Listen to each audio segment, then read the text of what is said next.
देखिए हमारा जो अगला क्वेश्चन है, जैसे कि शांति बनाए रखिएगा प्लीज, आप जाके लिख सकते हैं वहां से ताकि आइडिया मिल जाए, नहीं समझ में आता है तो रोम्बस मैंने आपको बताया था कि रोम्बस को कैसे फाइंड आउट करते हैं, उसके एरिया को। अगर मैं एक एग्जांपल बोलूं, the diagonal of a rhombus are 7.5 metre and 12 centimetre. ठीक है, 7.5 centimetre and 12 centimetre. So find its area. Book बंद कर दे बेटा, कोई बात नहीं, मुझे जरूरत खोल के रखने का है, जरूरत पड़े तो देखो। डायगोनल्स ऑफ अ बैठना दोनों जैसे, अच्छा ठीक है। Diagonals of a rhombus are 7.5 centimetre and 12 centimetre. तो रोम्बस के एरिया का फॉर्मूला किसे याद, बताओ बोलो। Half into diagonal 1 into diagonal 2। Notebook निकाल, ठीक है। D1 इंटू D2, ठीक है। चलिए मैं बोर्ड पे करके दिखाता हूं, जरा देखना।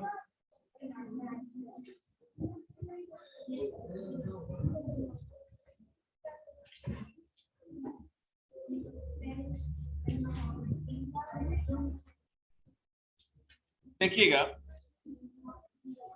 सो हमारा एग्जांपल क्या, एक रोम्बस है।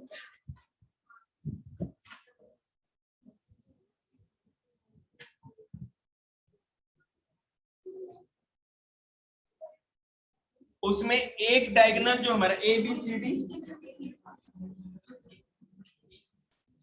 एक रोम्बस ABCD है, और कहा जा रहा है कि एक डायगोनल जो हमारा है 7.5 सेंटीमीटर का, जो फर्स्ट है, और दूसरा है 12 सेंटीमीटर का। तो फाइंड द एरिया। एरिया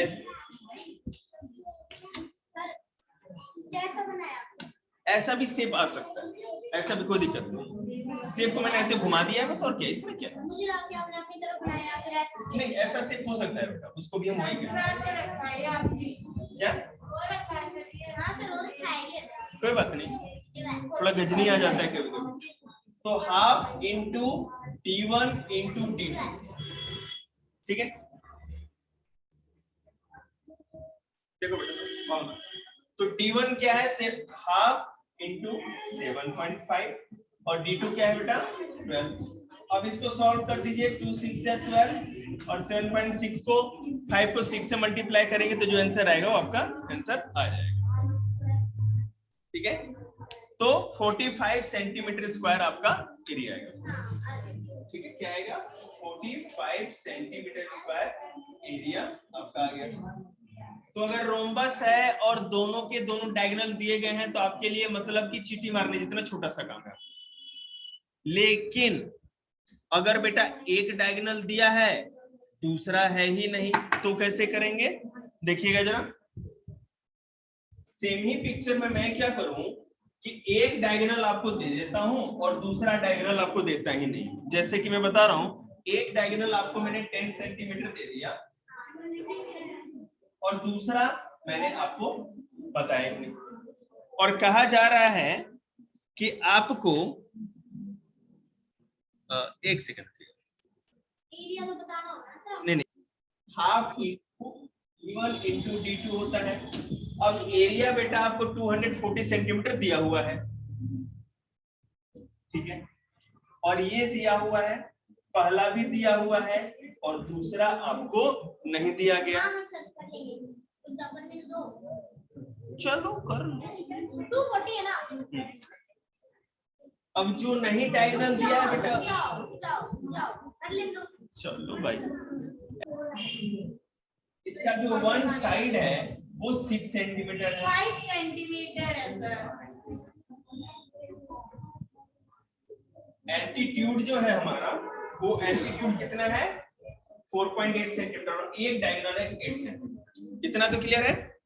अब हमें क्या करना है कि इसका एरिया फाइंड आउट करना है। तो गिवन क्या है, और जैसा लिखते हैं वैसा ही स्टेटमेंट आप नहीं लिखेंगे तो आपको नंबर नहीं मिलेगा, याद रखिए, कंस्ट्रक्शन नहीं है। Given side of a rhombus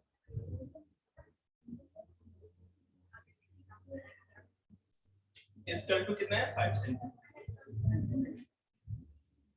and altitude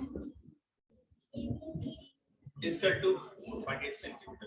ये तो भाई हमको क्वेश्चन में दिया गया, ठीक है। सो सिंस अब देखो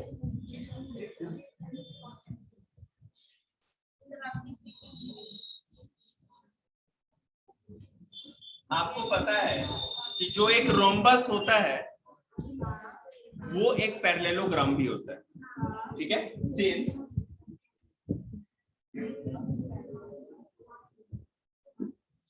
a rhombus is also a parallelogram, sir ये बात गलत नहीं है, पता है।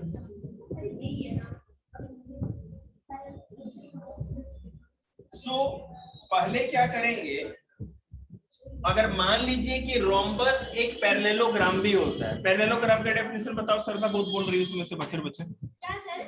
What is a parallelogram? Parallel होता है, उसकी साइड्स पैरेलल, क्या होता है? साइड्स पैरेलल होती है। पैरेलल होती है, बताओ सुनिए। देखिए तो कहने का मतलब है कि हमने ये मान लिया कि रोम्बस एक पैरेललोग्राम होता है। रोम्बस और पैरेललोग्राम दोनों एक चीज है, तो निश्चित रूप से अगर हम पैरेललोग्राम का अगर एरिया निकालते हैं तो रोम्बस का भी एरिया होना चाहिए। दोनों का अगर शेप सेम है तो उसका एरिया भी सेम हो जाएगा, ठीक है। So area of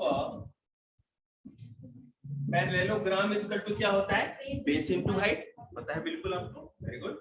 base into height. अब आप मुझे बताइए कि बेस क्या है? 5 सेंटीमीटर और हाइट क्या है रिधि? विधि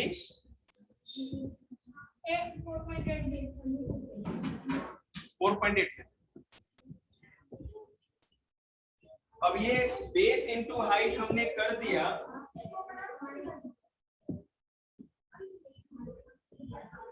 तो अब इसको सॉल्व कर दीजिए या ऐसे करो और अच्छा है। 48/10 कर दो, ठीक है। डेसिमल हटा के कर सकते हैं ना, तो 5 2 10, तो ये कितना हो जाएगा हमारा? 24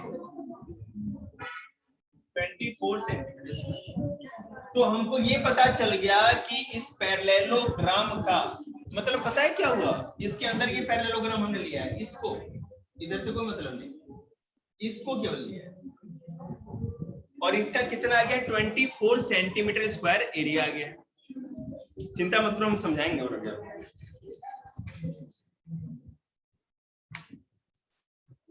अब पैरेललोग्राम और रोम्बस दोनों सेम होता है और हमने यहाँ पे पैरेललोग्राम का एरिया 24 सेंटीमीटर स्क्वायर निकाल दिया है। सो एरिया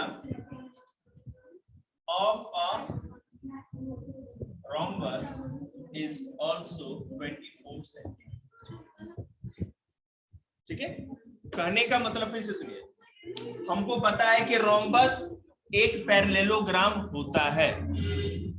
रोम्बस एक पैरेललोग्राम होता है। यहां पर प्रॉब्लम हमारे साथ ये है, यहां पर प्रॉब्लम हमारे साथ ये है कि ये हम एक डायगोनल दिया है। तो पहले हमने क्या किया, अब देखो क्या किया। अगर हमें किसी भी रोम्बस का एरिया निकालना है तो दोनों डायगोनल तो पता होना चाहिए। चिंता की बात यह है, या तो आपको दोनों बेटा डायगोनल दिया हो, D1 D2 दोनों दिया हो तब बात अच्छा है। D1 और D2 हाफ इंटू करते थे, एरिया इक्वल टू। हमें D1 दिया हुआ है, D2 नहीं। अगर ऐसा सिचुएशन हो तो एरिया तो पता होना चाहिए ना। तो अब हम D2 तो नहीं निकाल सकते खुद से, ये प्रॉब्लम है, लेकिन एरिया निकाल सकते हैं। हमने एरिया फाइंड आउट कर लिया।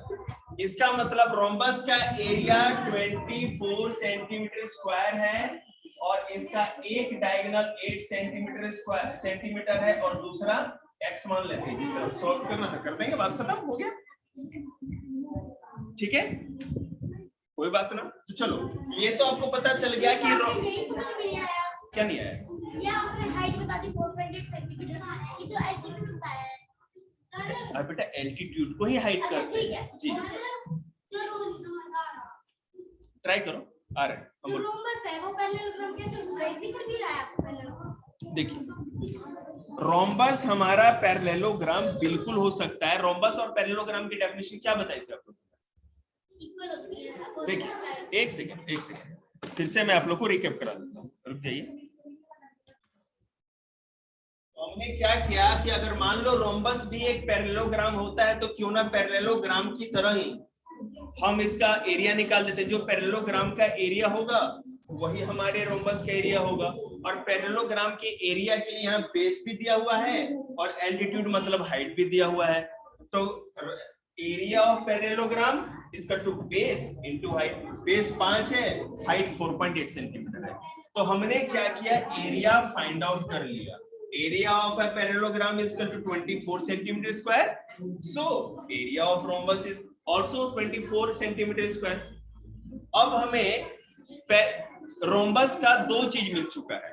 रोम्बस का पहले एक डायगोनल था और अब हमें एरिया मिल गया है, तो सेकेंड डायगोनल ही तो फाइंड आउट करना है। हो गया, ठीक है, मैं सॉल्व करके भी दिखा दूं।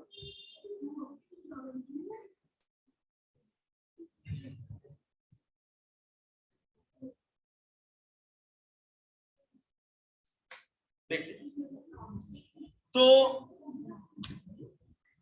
आपको पता है एरिया ऑफ रोम्बस जो कि हमें मिल गया equal to half into diagonal first जो कि 8 सेंटीमीटर इनटू डायगोनल 2 जो नहीं पता तो x 2 4 जा 8 तो 24 इक्वल टू 4x हो गया बेटा, ये समझ में आ रहा होगा। सो x इक्वल टू 24/4 या 4 को उधर लेके जाओ, सॉरी